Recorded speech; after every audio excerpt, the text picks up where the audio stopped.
सभी विद्यार्थियों का हमारे YouTube channel study with Vikas chemistry पर बहुत बहुत स्वागत है। आज मैं आपके सामने प्रस्तुत करूंगा शून्य कोटि की अभिक्रिया। इससे संबंधित मैंने पहले भी वीडियो बनाया था, शून्य कोटि की अभिक्रियाएं, जो मेरे चैनल पर आपको प्राप्त हो जाएगा। अभिक्रियाओं की कोटि से संबंधित मैंने एक वीडियो बना रखा है, लेकिन आज मैं आपके सामने विद्यार्थियों की बार बार शिकायत आ रही थी कि सर शून्य कोटि की अभिक्रिया की जो दर होती है, दर एवं वेग स्थिरांक से संबंधित कोई बना दीजिए, साम्य स्थिरांक से संबंधित बना दिए, क्योंकि साम्य स्थिरांक पर जो है हमारे ज़्यादा से ज़्यादा हमारी जो परीक्षा है उनमें सवाल पूछे गए हैं।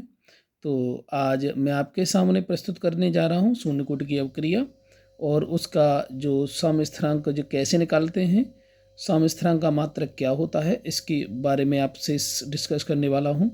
तो देखिए, वह अभिक्रिया जिसकी दर अभिकारकों की सांद्रता पर निर्भर नहीं करती, वह अभिक्रिया जिसकी दर अभिकारकों की सांद्रता पर निर्भर नहीं करती, क्या कहलाती है? शून्य कोटि अभिक्रिया कहलाती है। मान लीजिए कोई अभिक्रिया है जिसमें अभिकारक A है और उत्पाद बना हुआ है, तो अभिक्रिया की दर R बराबर क्या होगा? K इंटू K और शक्ति द्रव्यमान A। यानी अब इस पर A पर आपने देखा कि कोई भी जो है अभिक्रिया में जो अभिकारक है A ही है, इसमें कोई भी मोल या कोई पदार्थ भाग नहीं ले रहा है, केवल A है। तो A का जो सांद्रता होगी, यानी A का जो A पर जो उपस्थित मोलों की संख्या होगी वो क्या होगी? 0 होगी। इसलिए R बराबर क्या हो जाएगा? KA। साम्य स्थिरांक K बराबर क्या होता है? कांस्टेंट हो गया, क्योंकि नियतांक रहता है, कांस्टेंट का मतलब होता है नियतांक। इसके बाद आइए जहाँ A बराबर क्या है, जहाँ A जो है वो है क्या? अभिकारक है। साम्य स्थिरांक का मात्रक क्या होगा? K बराबर हो जाता है मोल प्रति लीटर प्रति समय। जैसे मान लीजिए एक अभिक्रिया दे रखी है, रिएक्शन है 2N2O AU। इस पर सोना जो है क्या है? सोने का क्या है? सोना एक क्या है? उत्प्रेरक है, और 2N2 + O2। तो ये अभिक्रिया किस पर निर्भर हो रही है?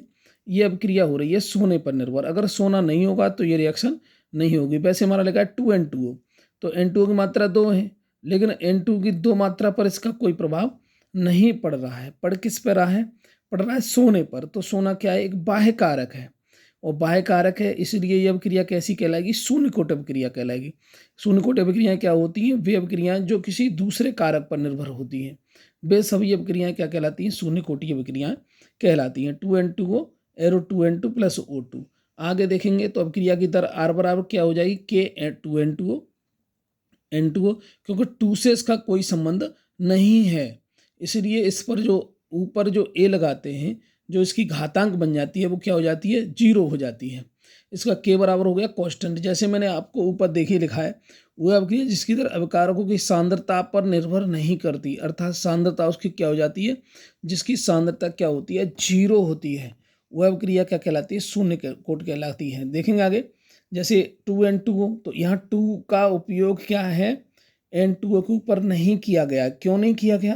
क्योंकि अभिक्रिया की दर सांद्रता पर निर्भर नहीं करती, इसलिए K बराबर क्या हो जाएगा? कांस्टेंट हो जाएगा।